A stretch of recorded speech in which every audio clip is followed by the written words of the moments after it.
Hello, everyone. Guess we're live. Welcome to today's webinar. My name is Sofia. I'm UXL's community manager and your host for today's session. For those of you who are joining us for the first time, this webinar is a part of our free series where every single month we try to bring the absolute best design experts from around the world to share their real world insights, strategies, experiences. And today we will be talking about inclusivity, inclusive design, accessibility, and really moving beyond those surface level practices with really the goal of understanding what truly creates an impactful, accessible experience that works for everyone. In the next hour, you'll be hearing from our special guest, Ljubisha Kukul. He is the Product Experience Design Manager at MasterCard.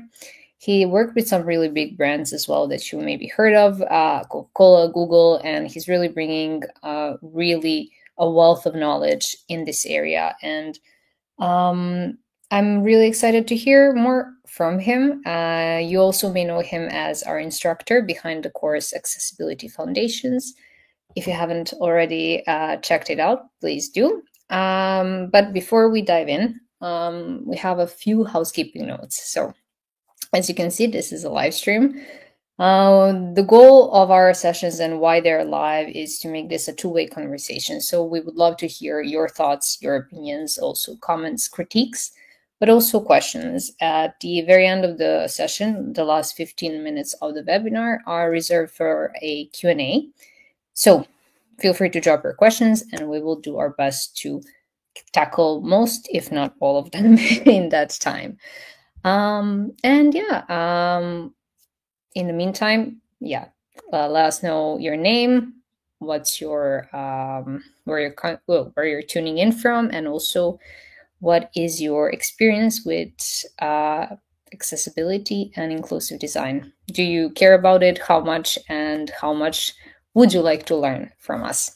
So, without further ado, welcome, Nibisha. Thank you so much for taking the time to join us today. How are you doing? Thank you. I'm doing very fine. I'm very happy to be here with you guys. I'm really excited to have this. And I really hope everybody's going to learn something really cool, something new, and that you guys are going to have some really cool questions by the end of the session. Cool, thank you. So, for those who haven't had the chance to stalk your profile, can you tell us a little bit about your career journey and maybe take us back to a time when you first realized the difference between like surface level inclusivity and what really makes an impactful design? Yes. So for those who didn't stalk me on the LinkedIn or somewhere else, my name is Ljubisha Kukul. I'm a product experience designer at Mastercard at the moment. I've been in the industry for the past 12 years, something like that. I'm based in Croatia, and my main focus is always, of course, making really good designs and everything related to that. Always trying to sneak in some of the really cool gems in terms of the accessibility, because that's something that's quite often the overseen feature, let's call it like that, in the projects. And I think the first touch with the accessibility for me was, of course, it was back in the days, right, when I was still learning about the design and everything, and the color theory and the typographies and everything. And my seniors and my mentors were always teaching me these things. But I think probably a turning point for me was in 2020. In 2020, I switched companies and I started working for the Croatian government.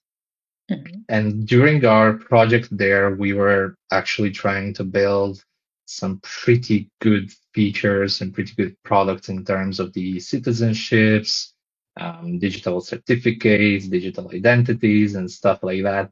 And I think many stuff started to become very clear that there's a lot of regulations here in Croatia because of the European Union, but those regulations are quite often made by people who are maybe I wouldn't say misguided or misled by the theory of accessibility and the UX design, but the fact that they wanted to do the best for the potential users. However, the practicality was really something different. And that was the first moment I actually realized, oh, wait, it's not only about the colors, it's not only about the typographies, it's not only about the alt tags and stuff like that. It's much deeper. And in our case, it wasn't even the problem in digital world. It was more of the physical world, which quite often I think we in the digital world, right, who build apps and services, we just forget that not everything is actually happening on the Yeah. screens, right? There is life outside of the screens. And that actually started to become very clear for me during the research sessions and everything, because then we realized, if we put the overlays, which were for us provided by the European Union, it's not going to solve the problem that we have. So how are we actually going to solve the problem? Then we started speaking with those people who needed certain help during the activations and usage of our products, and then we realized, oh, wait, these people are actually using our stuff very differently than the people who are, you know, who doesn't care about the accessibility. But people who actually have certain limitations, they use it completely different from we thought about, Mhm. So that was the first moment. In my life, I touched the reality and I had that reality check from the accessibility world. So there was a big discrepancy of what you thought was it being like designing inclusive experiences versus what it really is. And can you tell us a little bit about, there is a lot of content online about inclusive and accessible design and how it's really portrayed on social media, and what are some other misconceptions that you noticed? Quite often, what I think what's the biggest misconception that's just going around on social media during the, I don't know, Instagram or LinkedIn carousel posts, or even some of the courses online, they are gonna teach you mostly about the color theories, some overlay stuff, some typographies, some area tags and stuff like that, which is completely fine. That's really important as well, because that's the I believe that's the fundamental of accessibility. However, one biggest misconception is that I think most of the people who are interested in accessibility, they saw the image that's actually saying, okay, this is permanently disability, this is temporary disability, and there is some difference in between, right? So people who are completely blind and people who are nearsighted, you can't really treat them same. But again, there is certain tools that they both use as a group of people with the visual impairment in order to consume the content that's happening. And I think also one of the I think the biggest misconception is that the whole accessibility improvements or just doing it is expensive. That's I think if for every project I started to suggesting, hey guys, can we do this? Can we do that? Can we just improve it in this way? It was always the same thing. Oh, but we don't have the budget for that. But then you don't need a budget. You just need people around yourself who are going to implement these things in the very beginning of the project. And that means, we are not going to use for example, tokens are really important right now, and they are really um, famous, right, to use, which is completely good. They are really good tool. However, doing it without thinking of the accessibility can be as well a little bit problematic. So I think, if you're doing tokenization, right? Cool. No worries. Enjoy it. Just think about the accessibility during those, don't do weird shapes of CTAs. Don't do the button that's going to jump around and be hard to click on. Don't do small ones. There's a lot of these guidelines that's going to help you just to build perfect tokenization. Sometimes people are going to say, oh, it's not going to be looking good, but I think very good and there's a lot of accessibility friendly websites out there that they look good. It's perfectly fine. So that's something I believe that's biggest misconception, right? So accessibility costing the brand. Yeah, okay. And kind of ties in with the title of our webinar, right? We want to talk about what's really costing the brands. And what we are saying is that it's not accessibility and it's not working on accessibility. Okay. And that being said, by the way, there might be a small echo, might be from the headphones. I'm not sure. Mm-hmm. If it continues, I will let you know. So maybe we can switch from earphones to. Mm-hmm. Okay. Yep, sure. I can switch as well. Okay. Oh, yeah. Just let's see if we can hear you now. Okay, I think it's good. For the next thing that I wanted to talk about is, so we have a brand, they want to do accessibility, and now they want to focus on it. They have a team, and many of the designers in the team will have the pressure to make things look inclusive, but they might not know what inclusive design really means. And are there any go-to visual designs or interaction elements that feel inclusive on the surface, but really they create more friction or harm than good? There's one in particular. I always love this question, and there's one in particular. Um, 4 years ago, I was, and this is my advice also that I'm gonna probably say quite often in this webinar. But I was with the NGO here in Croatia that's working with the people with disabilities, and I was sitting with them and I was observing how are they using the content and how are they actually navigating through the websites, mobile applications, and stuff like that. And one thing in particular was really interesting for me, and that was carousels.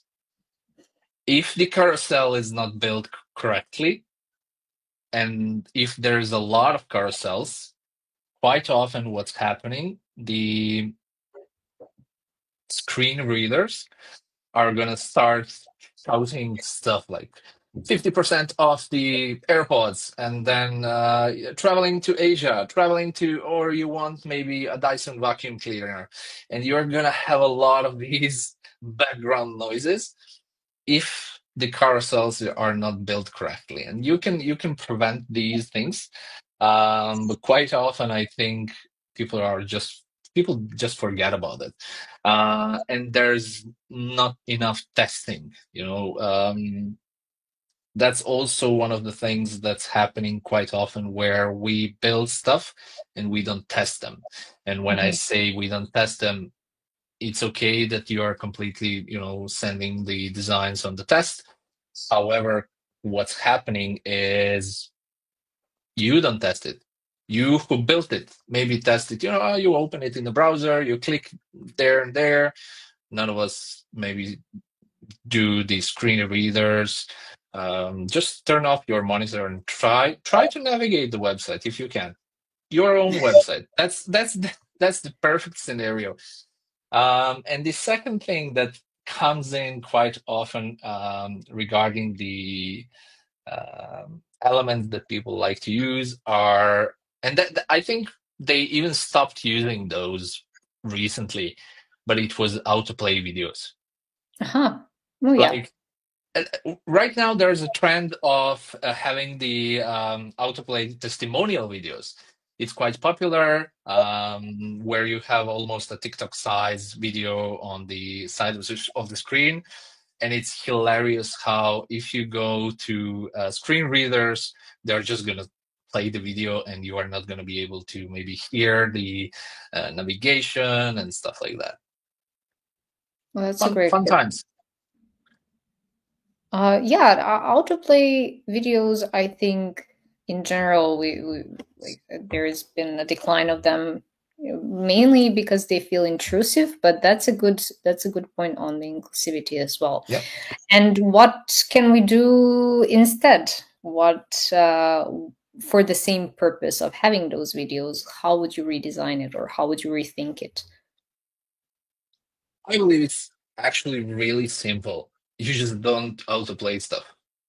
You know, even people who don't need accessibility friendly websites, even though that's a completely wrong way of saying it, because we all do. Even if you are fully okay, you do need accessible websites because it's easier for you as a user.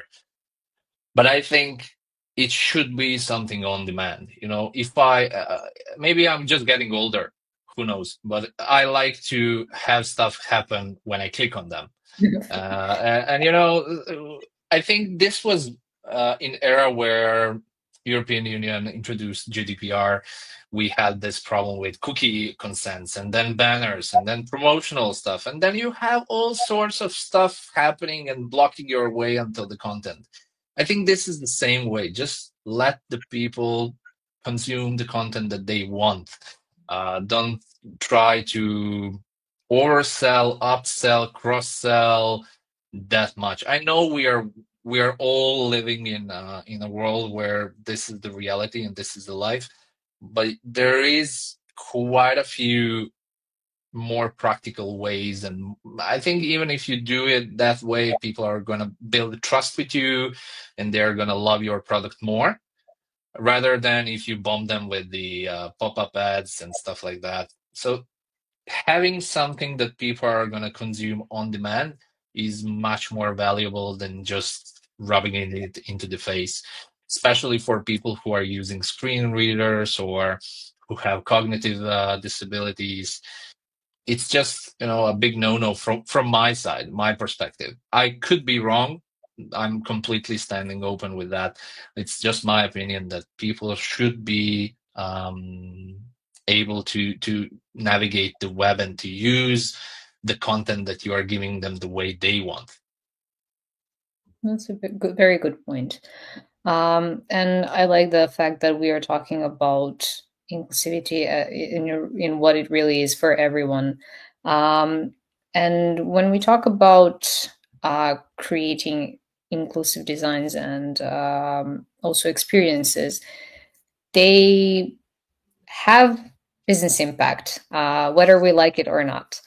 Um, I'm wondering about your experience and your insights about how bad inclusive design shows up in products' performance or brand's reputation. I know that nobody designs it deliberately bad, but most likely the team is thinking, "Oh, we're doing a good thing." But there are some hidden costs or consequences, and I would love to explore if you have some examples or from your own personal experience. We can talk about this topic in two ways. One way is let's talk numbers, right? Because everybody loves numbers, especially the corporate people. Um, And let's say that there is, I'm not going to name any companies here. You can Google it. But there are quite a few companies that were fined a lot of money, like really a lot of money for having inaccessible websites, where they literally just forgot few things. It's not even a big deal, when you are thinking of like looking it from the side. It's like, oh, you see.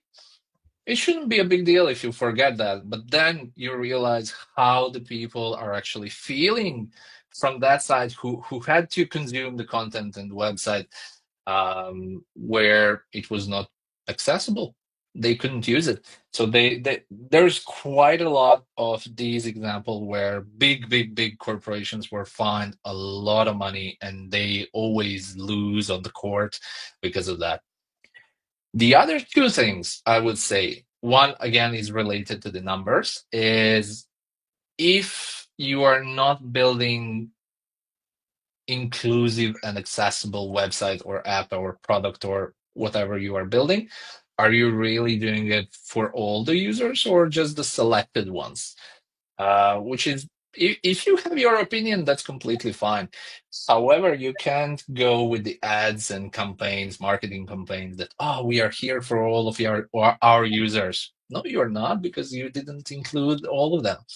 And I think it's really hard to do it. Let's be honest, and let's not go into the delusional trip of having the accessible websites everywhere and every time, because it's really hard to do it.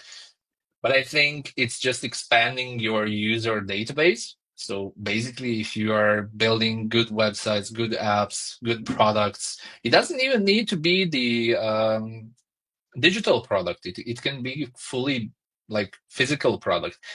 If you just build it correctly, I think the area where you can succeed is much bigger. And then we come to the point where let's not talk about numbers, let's talk about feelings. People who are going through these circles, they talk a lot. And if they figure out a good product, a good app, or whatever is good, they will raise you a million years. Like they will really give you their full respect, their full loyalty, and they will talk about it to their friends, family members, everybody. And it's just gonna be, none of the marketing campaigns can pay that. So basically, you're both saving money and investing into the future, where we actually come to the point where we were talking like, oh, accessibility is too expensive. Wait until you see how much expensive it is to fix inaccessible website. Wait until you see how much money is it going to take you to, explain or try to defend yourself at the court why you didn't do it, and it's going to be a big problem. Yeah, whereas on the other side, you just mentioned two really big and really important things for brands: tapping into new markets by including everyone, and also word of mouth. Um, and talking about successful inclusive design and experiences, have you seen any methods that make these products more inclusive and easier to use for everyone? Any methods, strategies, frameworks, anything that you would say works well?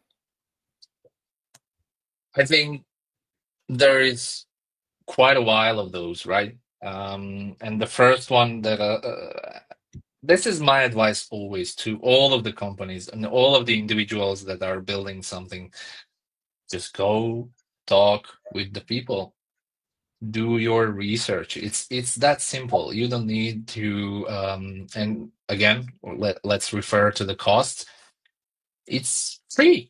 You don't even need to pay someone something. You just go to NGOs for, just find people who need these products and start talking with them. Ask them, hey, what's the biggest challenge you are facing during the consumers of some product or app, and they will gladly tell you, because they are trying to raise the voice so many times, and you can even see it.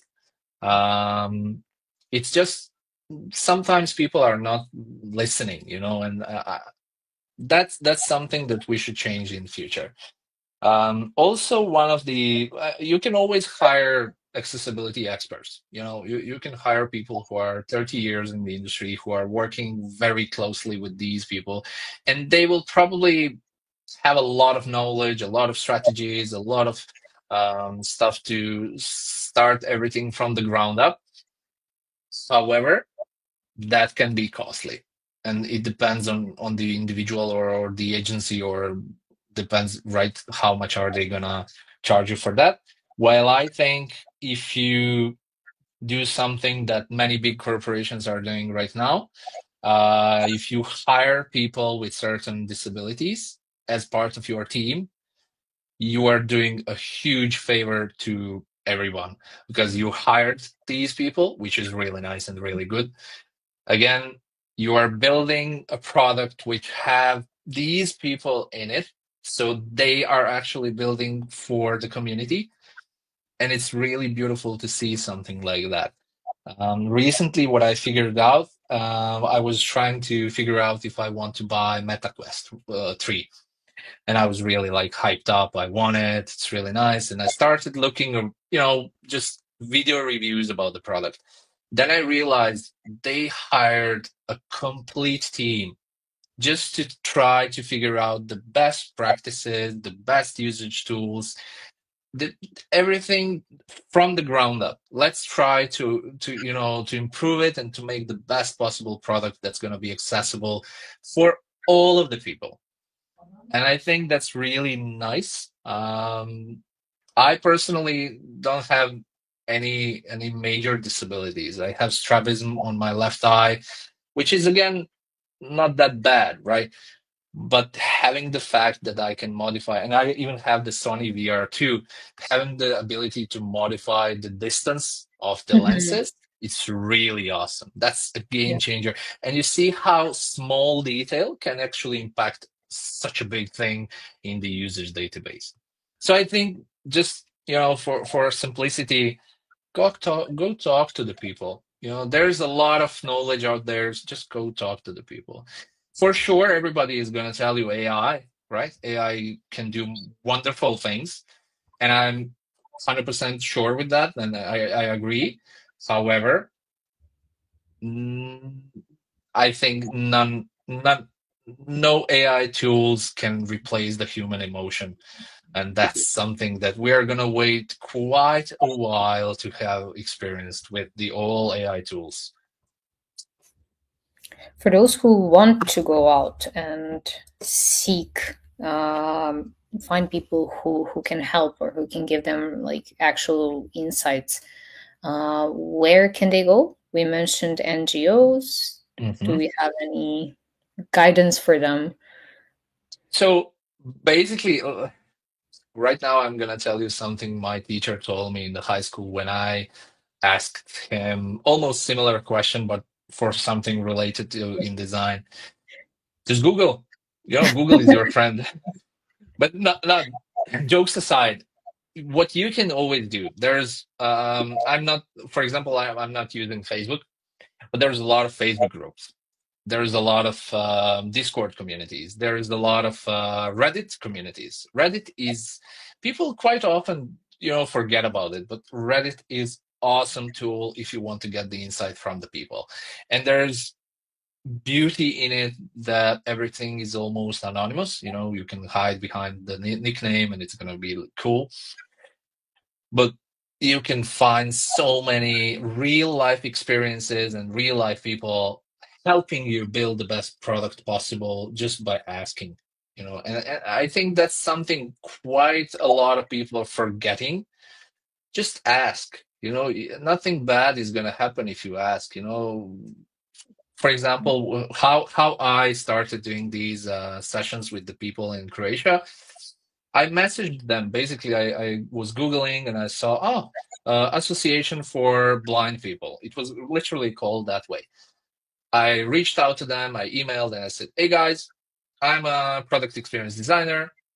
I want to come to your office, meet you guys there.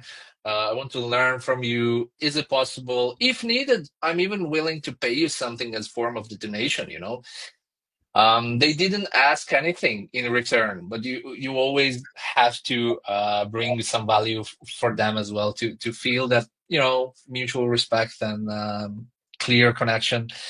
But it was so, I can't say, it was so nice to see how these people are actually welcoming you. They will welcome you. All of these associations, NGOs, and they are really welcoming you, and they are gonna love you if you gonna come to their office and just talk with them. You don't need to bring the laptop or just go in, talk with them, try to ask them how do you navigate through the city, how do you buy stuff online, how do you do stuff. Just do that, and it's amazing how you will learn. I don't know how some people are navigating the city, how are they doing some daily chores in the house and stuff like that. Cool.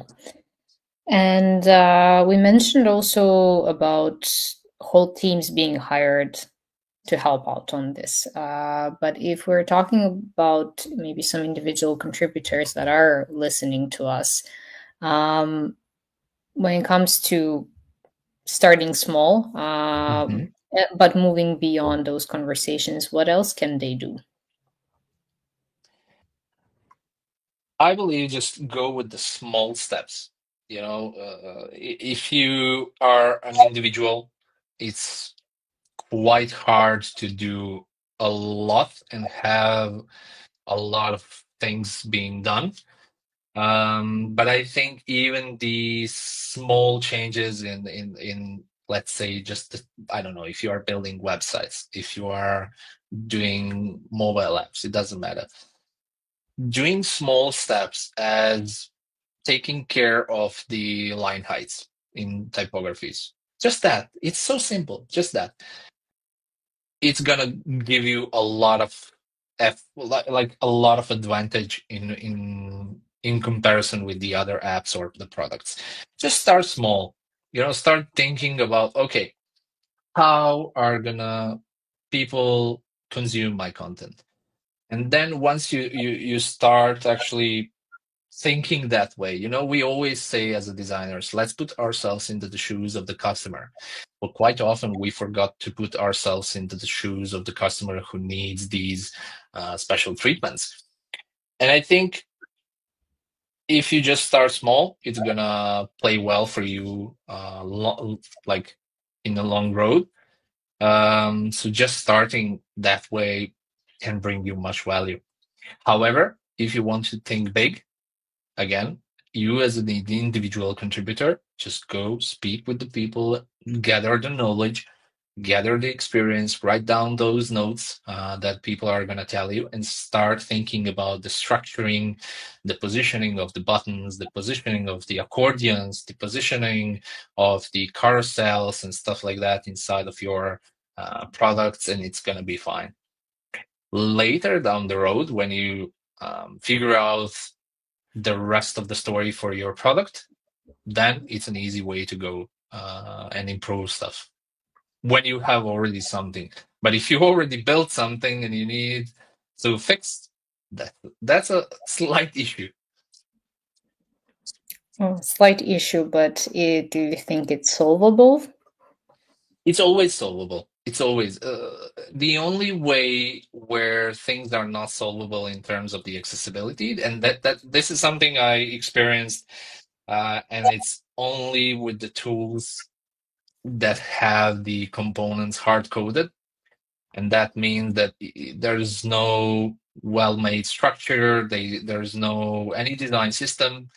There's like 17 different button shapes. There's a whole set of stories that just doesn't align together. In that way, it's really hard to fix things, but it's not impossible, right? I have a friend who is a developer in Turkey. He always say to me, Lubo, nothing is impossible. Everything is possible with the right attitude, right?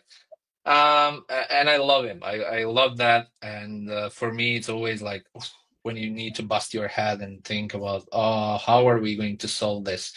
Just, nothing is impossible. Just try to think of the ways. There is always multiple ways of solving stuff. It's not always black and white, right? Nice, and good to end it on a good note that there is a way to solve it. Um, so we talked a little bit about how teams can improve it, how individual contributors can improve it. But one of the other things that got improved is our Accessibility Foundations course that you worked with Yeah. us on. So, what are some of the real world insights that you brought to the course? And what do you wish more designers understood about accessibility today? Yeah. For the course, I think we brought in quite a lot of the emotion inside. It was good even before, but I think the emotion that's currently inside that's going to teach you how to actually prepare certain things and how to think about these people is something very crucial at the moment. Because even before the event, you and me talked about the empathy, and you are designer, you are UX designer, and even if you are not designer, if you're a product manager or right project developer, you still need to have the empathy. And if you don't have the empathy, I think you're kind of in the wrong business, because this here, we are building for people, which is really important. So I think we brought a lot of about that. And for people out there, that I think that's my take and my first advice that I give to the people. Just, have that empathy in you. You are a designer, you are a person who is building something for another person. All good. I'm fully aware that we are all working for money and that we are building product that needs to be monetized and stuff like that. But let's, if you build things properly, they will monetize itself. People are going to talk about it, they will use it more, they will love it more, and that's just it. However, there's a really fun fact about the company that did that so well, that they even went bankrupt, and that's Tupperware, if you know. Yeah. They did amazing job. They built, probably, I have some Tupperware products that were, when I was a little boy, right? They still last. It's good. It's usable. It's perfect. And I think it's really sad that that's what actually brought them to bankrupt, because they didn't sell any more of these stuff because they made it so well at the first stage. So, but again, in digital world, I think you can make things good, as good as possible, and it's gonna be fine. So we kind of gone a full circle here. We talked about empathy being one of the most important things or mindsets when you are designing for accessibility. And I honestly cannot think of a better way to practice that and to nurture that than to actually go out, seek people that you can talk to and see how they use the digital products that you are building. I love that. And talking about baby steps and how we can start small and be more aware about when it comes to inclusive designs in our own. Um, we touched upon also, what we can do. But are there any movements, shifts, predictions for the future, how it will evolve, and also what we can do now to prepare for those things? Mhm. This is the best question I think I got, and here's the reason why. Many people, like really a lot of people, are thinking that the AI is the whole future of everything. Many people are scared that AI is going to replace us and stuff like that. Which, let's be honest, and let's be fully transparent. AI is going to replace some partial things of the work that we are doing, but it's not going to fully replace us in a way that, oh, we are not gonna have anything to do. We're just gonna focus on more empathy and more emotional stuff that we can build for the products. However, you can already see that many people tried, but they were too early with the technology, and that's spatial design, that's mixed reality, augmented reality, which is bringing a lot of attention right now in the world. However, there's also a very big part of the high level designers in the world who are talking about having the interface, which is not somewhere on the screen. So imagine like you are talking to, I'm not going to tell her name right now, but you're talking to Siri. Mhm. Yeah, okay, she responded there. But you can talk with her. At the moment, it's really hard because some of the features that you would expect would work, they are still trying to improve it, but it's getting better and better every day. And I think we are slowly going to transition to that part, where you're gonna enter your house and you're gonna, just like in the movies, you're gonna, like Iron Man, you're gonna say, Jarvis, hit the light, or can you please heat up the pizza from the fridge and stuff like that. I think these kind of stuff is just,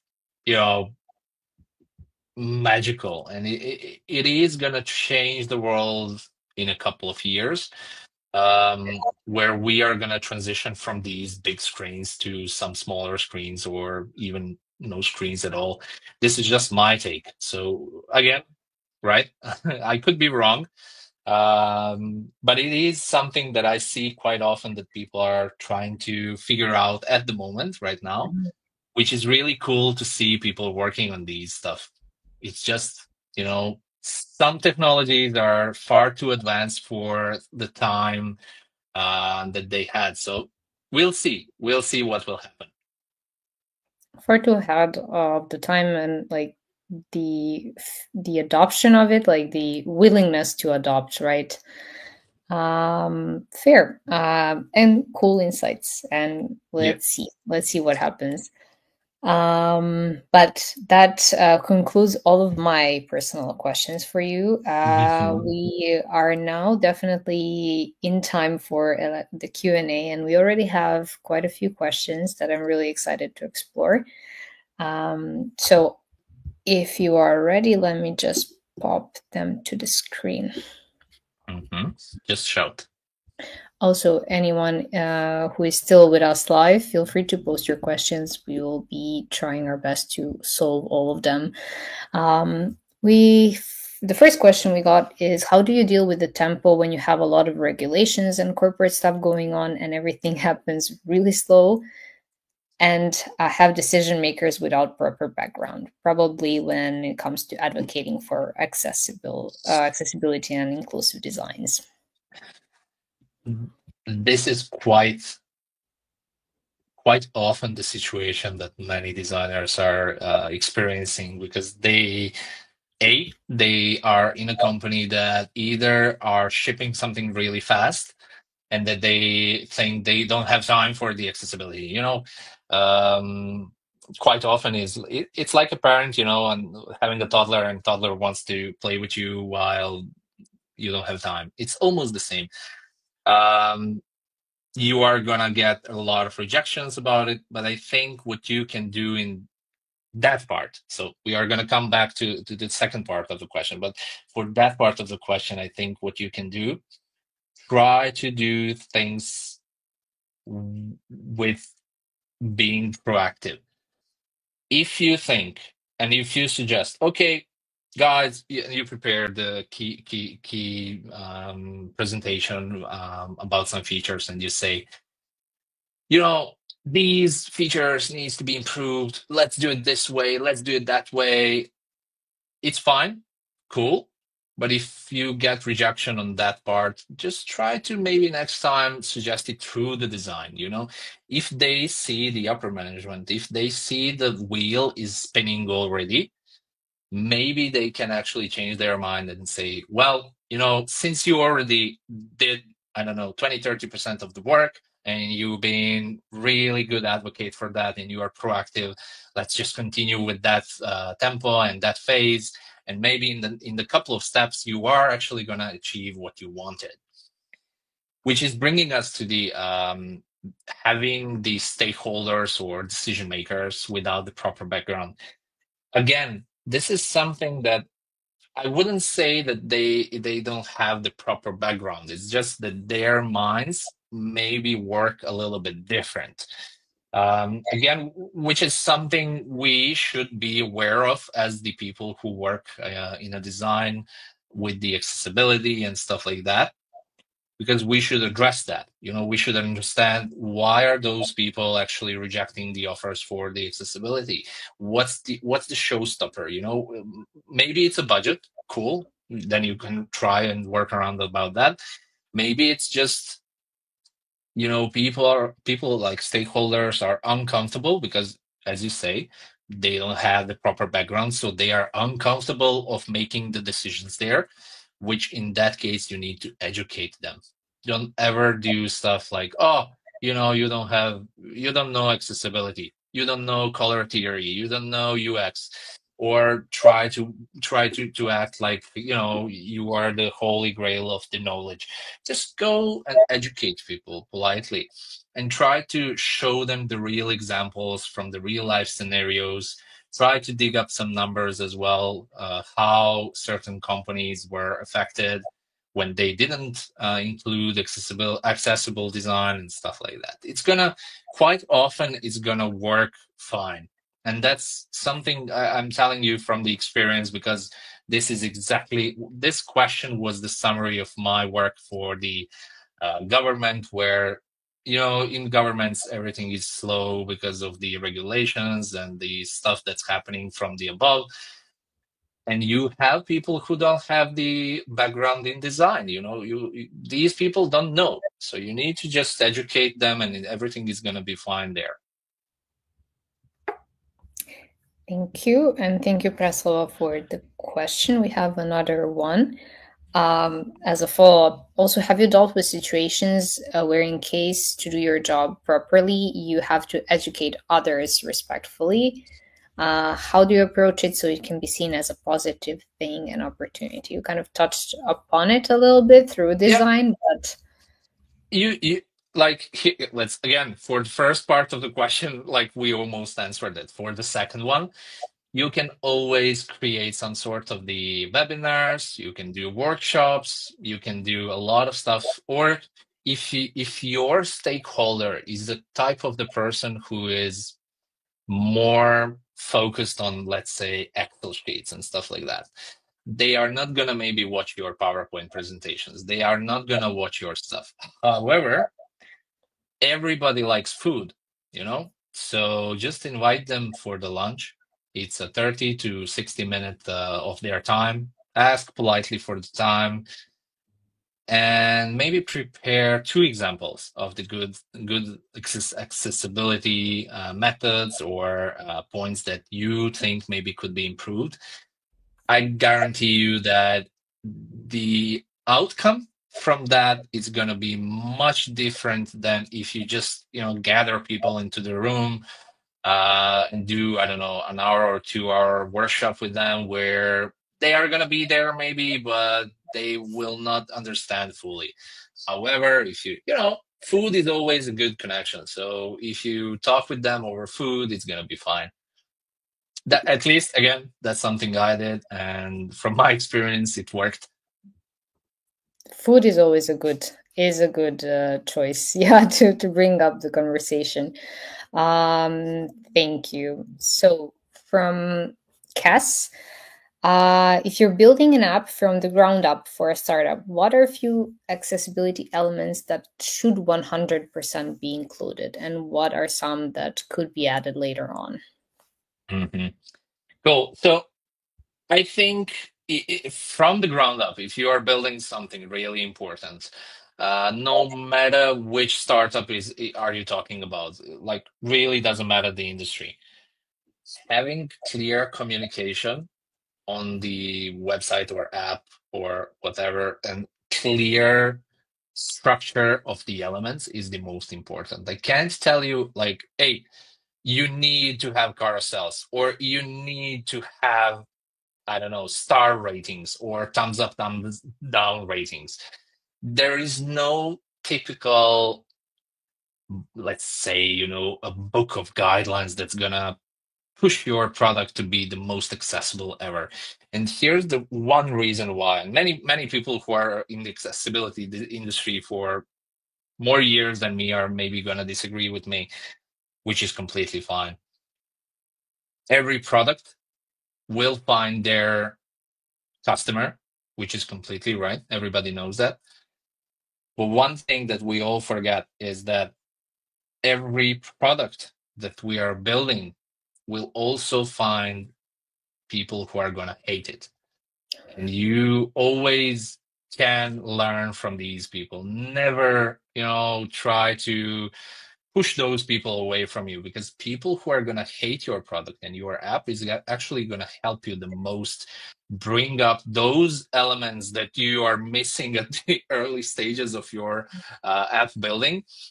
And then if you see maybe, I don't know, accordions or horizontal scrolls, whatever, right? Whatever feature you are building, pricing tables and stuff, comparisons, those stuff maybe can be added later. But at the beginning, whatever app you are building, it needs to be clear.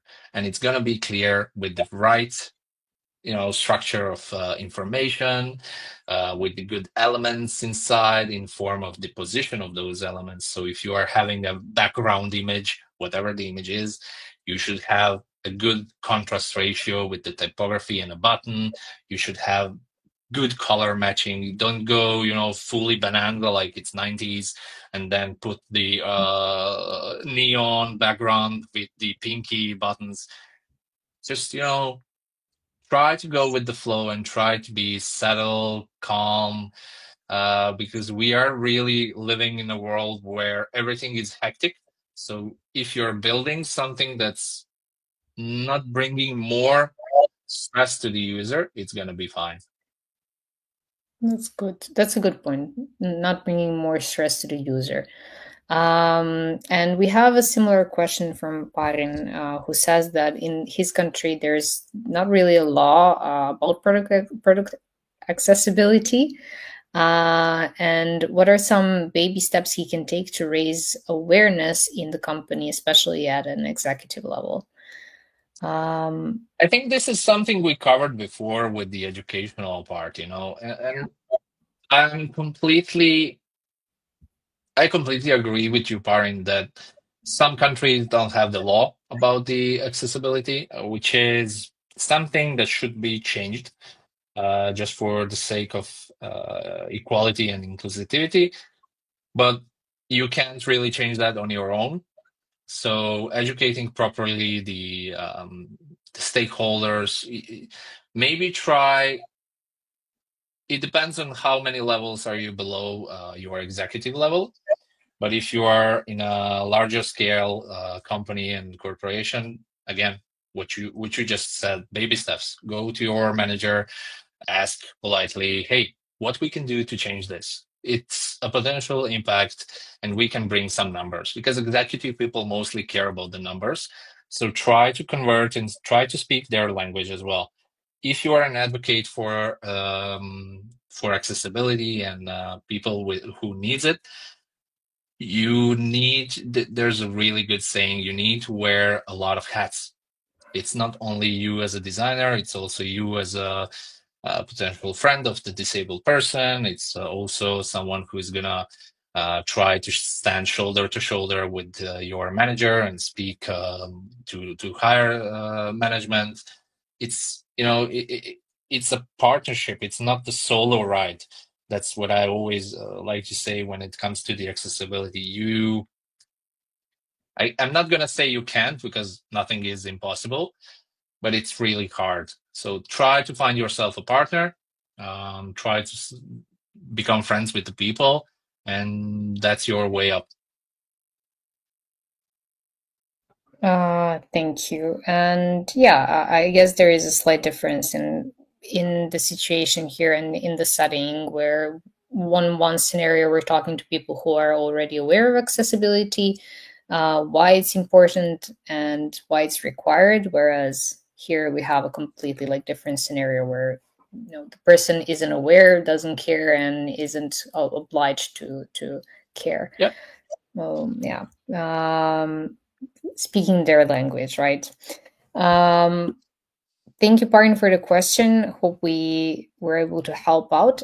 From Vladislav, he says, I'm from Ukraine, and because of the war, unfortunately, a number of disabilities related to losing or significant damage of the arms will only increase. Is there any insights how we can help such people also be able to use digital products, right? I assume this is about digital products more than. Yeah, definitely. I mean, we are really going rapidly with the technology of prosthetics, which is something that's really hopeful in this case.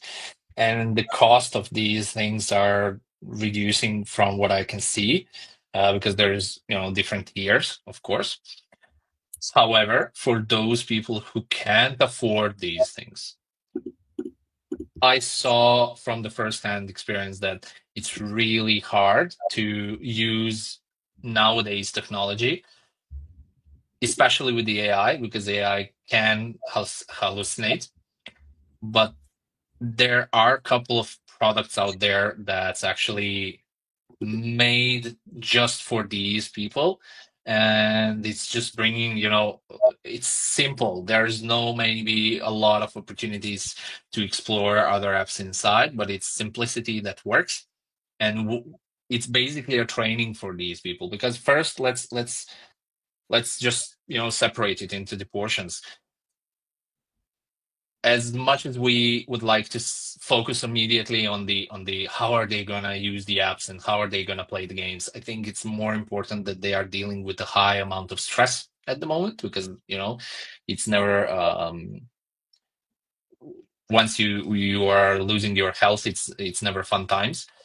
And that's the point where you are first touch with the accessibility is going to come. And that's something I'm trying always to say: just be empathetical, try to feel the emotions from the users, try to think about these stuff. And it's not always black and white stuff. How are you going to arrange colors? It's always thinking about people who are you excluding at the moment, and that's the most important thing. So once you are gonna Vladislav, once you are gonna build certain apps, try to think about these people as well. When you are building some flows, try to figure out if you can build a flow that's fully capable of being navigated with the voice, because that's most of the Android and iOS phones can do that. Okay. Thank you, and thank you, Vladislav, for the question. And we have one last question that I will bring up on the screen, and we will sign off. But can you share what tools do you use outside of Figma and making interviews? So what do you do apart from that? Do you record sessions? How do you deal with sensitive content? And how do you gather and analyze data? So first of all, one important thing to know that I'm never gonna pretend that I'm, doing something that I'm not doing just for the sake, even for this webinar or something to, to boost myself up even more. Most of the times I don't analyze the data. I gather the data and I give them to the people who are trained for these kind of stuff. They are smarter than me. It's just facts. So that's the first thing. Second thing, if we can record the sessions, cool, even better. Quite often, these people are not really feeling comfortable being recorded. So you need to deal with it in a different ways. And that ways is just taking a lot of notes. But knowing which notes matter is really important. So there's a couple of things out there, and I can say that I'm using some special tools. It's mostly a very common tool that everybody have at their home. and I'm gonna show that tool for you, and it's called this. It's Notebook. So just write stuff down, because we tend to forget things, right? Me especially, I forget things all the time. But if you just write it down, you're gonna be able to reflect back to the moment where you spoke with the person, and they mentioned something really good. Try to always gather, when you are writing down stuff, try to gather the emotions. If you can't record the session, but even if you can record the session, one thing is going to be recorded, while you who were in the room with these people, 100% you will feel maybe something else, something additional, some spark that, when they are using the app, they're going to say, maybe you're not going to see it on the camera, but just write it down, and then you will see, maybe this was the moment of frustration, and match the point of where the user was on the app testing or stuff like that, and it's going to be fine. Just try to listen. Don't always do like, yeah, I'm listening. Try to really listen and feel how do they feel. If you do that, I guarantee you are on a highway to success, because it's just a cheat code. Many people just don't listen nowadays. Why? Because everybody is, Yeah. phones. When you are in the room with the person who are you asking about these stuff, put the phone in the backpack, put the phone away from you, just focus on that person, give 100% of the attention to that person, and just, write down everything. Even if you need to draw something, draw it. Oh yeah, drawing can actually help out a lot with retaining what was said. And if you don't mind, we have one last question that just popped up. Sure. Okay, great. In data-heavy SaaS tools like ATS or CRM platforms, can you please suggest what are the good practices to improve accessibility because of the such dense UIs without actually compromising usability? This is something, if you find these kind of tools that are fully accessible, they would probably be one and only, and they are going to be selling like crazy, because everybody is going to steal from them, and that's it. So I have to be honest with you and say that there is no really big and huge things that I can tell you there, except to try to figure out. So okay, let's put it this way. Try to understand who are your users, right? If they are accountants, if they are project managers, depends, right? Try to figure out that first. Once you figure that first, try to see who is transitioning to that particular position, right? Because that can be helpful quite often as well. And then from there, try to understand what's the hiring,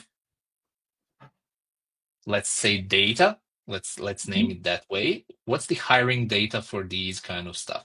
Because here's the thing, and maybe I'm gonna get some hate for this, and I apologize in advance, but not all the people are gonna use all the softwares, and not all the people, like all the things that we have in the world. So I think if you focus on people and see and try to investigate what type of people and what their type of disabilities, when we are talking about the usages of such apps, I think then we can talk and focus particularly on that kind of the stuff. Otherwise, I can just tell you do one thing. Try to be careful with the alt tags. It's not only a way to use it for the SEOs or stuff like that. It's really important because those people need it. The second thing, try to focus on a good hierarchy for the screen readers. If you don't do that, and if you have, for example, a table component is very crucial in accessibility. If you don't make it right, and if you don't make it logical for people who use screen readers, it's going to be painful for them. just go to any of your banking apps or go to any of the CRMs or those kind of projects and just start the screen recorder and try to figure out, again, turn off the monitor, try to figure out where are you on the website, what's happening and stuff like that. So my take, just be aware of that. And that's the only thing I can tell you, because this is so specific. I really can't do much than that. Fair enough. And I'm sure that this is very helpful itself. With that being said, we did run out of time, and Lubisha, thank you so much for staying a bit longer to answer all the questions. Always. Really appreciate that. To everyone who stayed with us, thank you so much. It was really great to see all of the questions here. I love the questions. I love them even more than the questions I prepared for Lubisha. So thank you all very much for being so active. Hope you learned a lot.